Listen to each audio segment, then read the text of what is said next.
Hey guys, how's it going? Michael Troy here. Welcome to Megaton Man Mondays. This week we are looking at the return of Megaton Man Part 2. Obviously, last week we looked at Part 1, the second series of Megaton Man from Don SIMPSON following his initial 10-issue run. So that is what we're looking at today. Such a fun comic. Check out this cool cover. Love it so much. Thanks for watching, guys. Subscribe to my channel if you haven't already, and hit like, and let's get right into it.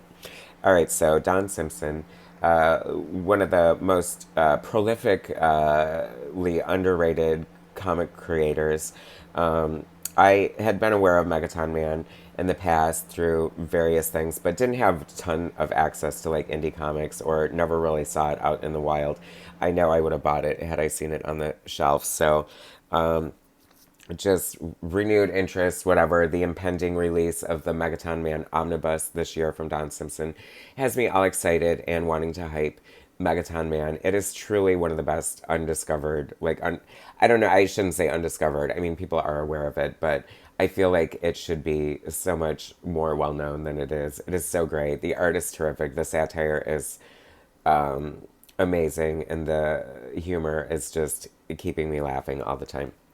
So by the end of the Megaton Man series, he had become depowered, and was kind of happy about it. So then he, you keep getting sucked back in. His powers are restored, and he has now Megaton Man again, and he's not sure he's so happy about it. Revamp, relive. What a great splash page here. I love this. Talk about great negative space. Like the ridiculously imposing, absurd, grotesque anatomy of Megaton Man against the blank white canvas in the back. I really like that splash page a lot. That's so cool. I would love to have this shirt. Don, we need new shirts for, I'm sure that Graffiti would definitely license some Megaton Man shirts. Why not?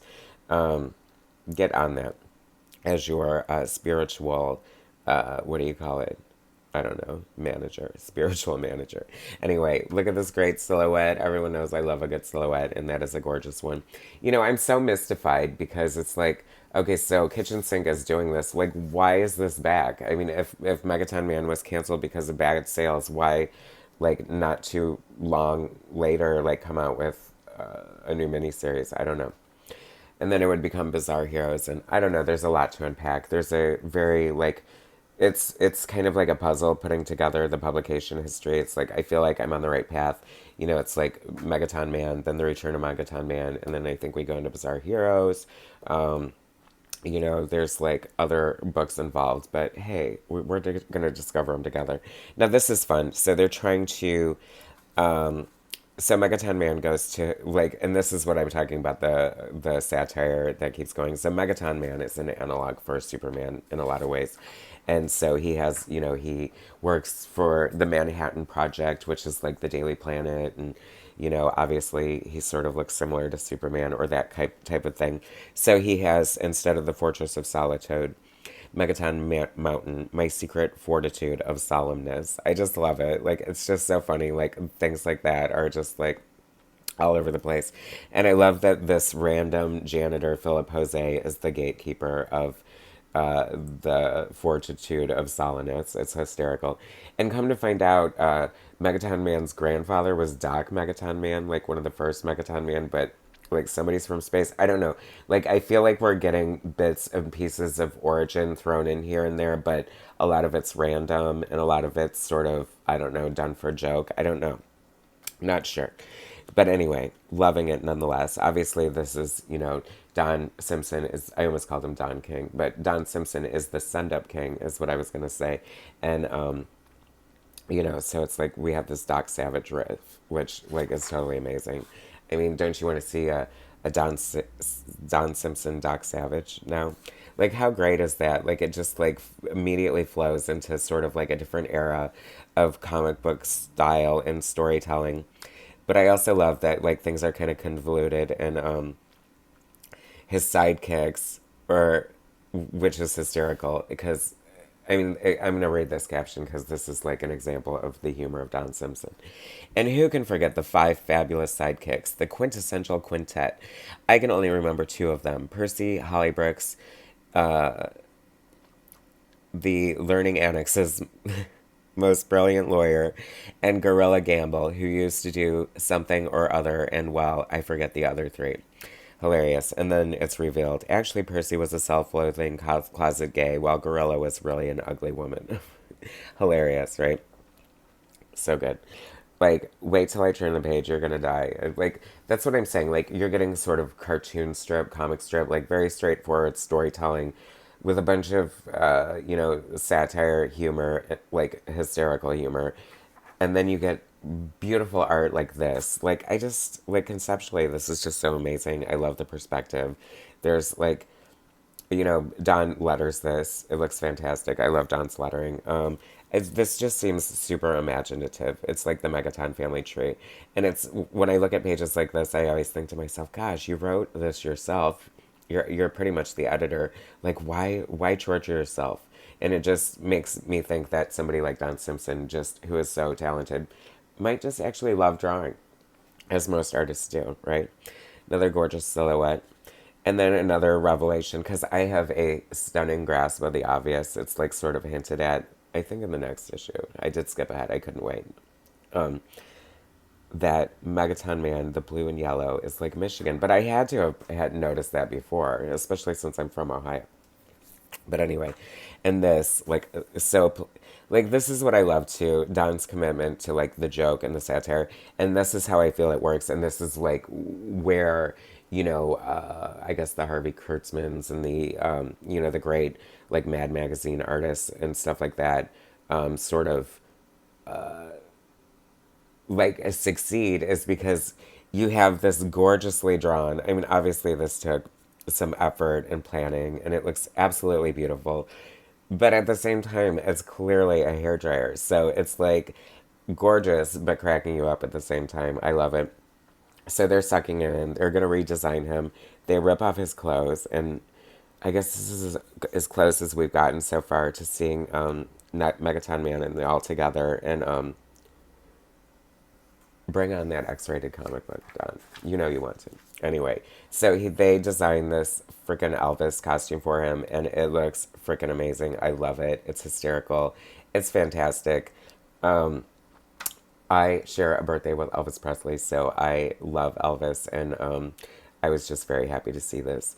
And I love how, like, this is like Don Simpson's, like, rapid fire dialogue. He always succinctly tells you, like, what he's making fun of or what's being, like, set up. Like, it's 60s, it's 70s, it's 80s, 90s, 2000 and beyond. Yeah, it's new and different to boot.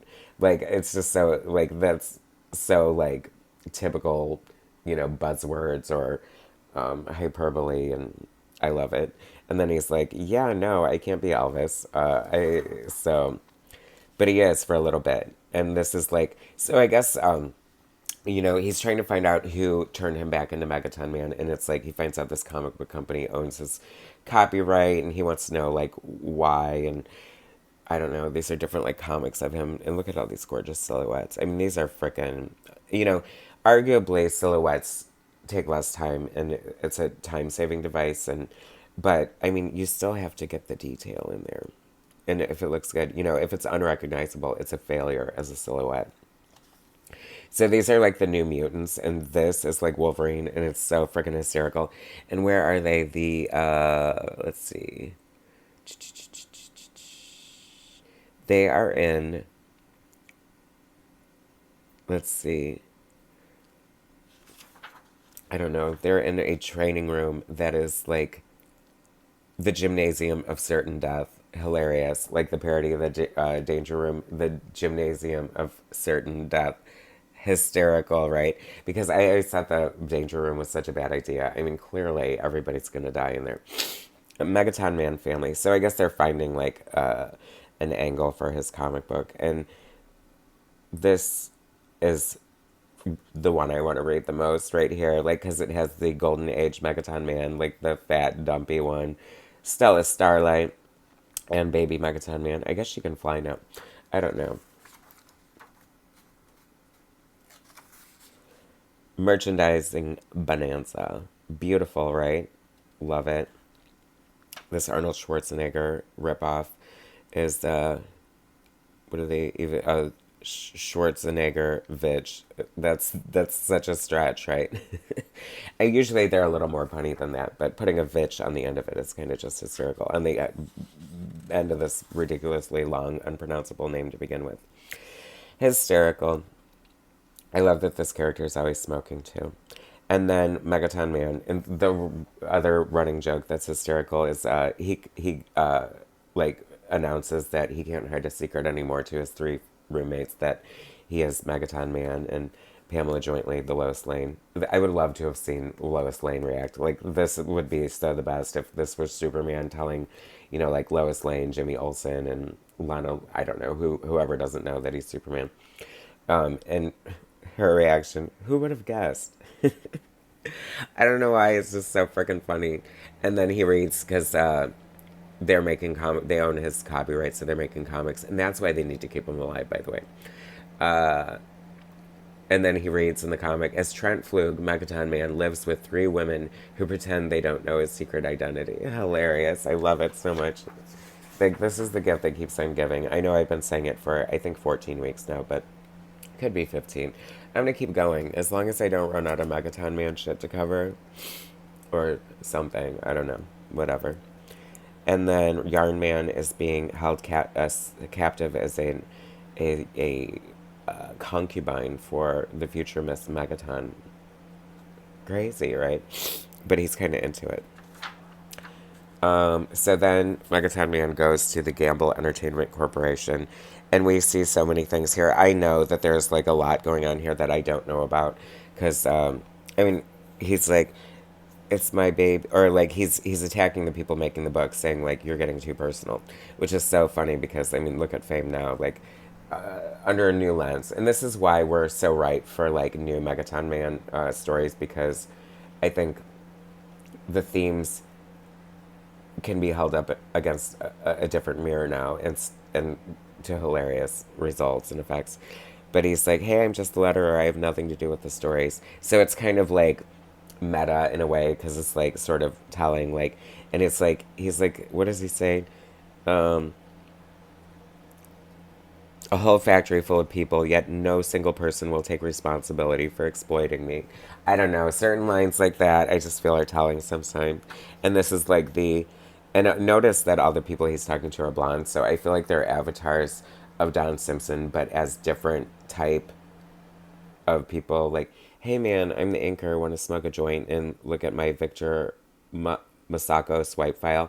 So I'm thinking that's got to be a direct like slam to some inker who, that's probably an inside joke or something. It has to be. I'm feeling this could be Chris Claremont with the drama, but I'm not sure. As the writer, I'm not sure. Speculation, allegedly, whatever.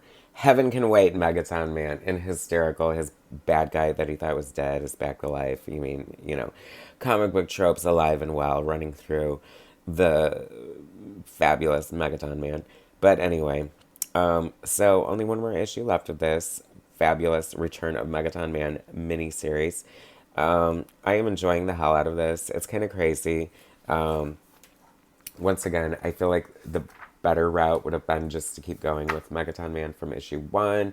We could be on like 300 by now. You could be on 400, as prolific as you are, Don Simpson, and be like, Todd McFarlane who, Eric Larson who, Dave Sim who. Anyway, that's the end of this week's rant. I mean, if you guys are still hanging on this long in the game, I so appreciate that, because Megaton Man is the best comic book that you don't know about. And you know about it now, thanks to us, me. Anyway, thanks for watching. Subscribe to my channel if you haven't already. Go out and find Megaton Man on eBay. Just the ones that not the ones that I haven't gotten yet. And then order the omnibus. Follow Don Simpson on Facebook. You can see previews of his amazing art in the 1963 annual coming up soon. Long waited. Anyway, like I said, thanks. Subscribe. Like. Bye.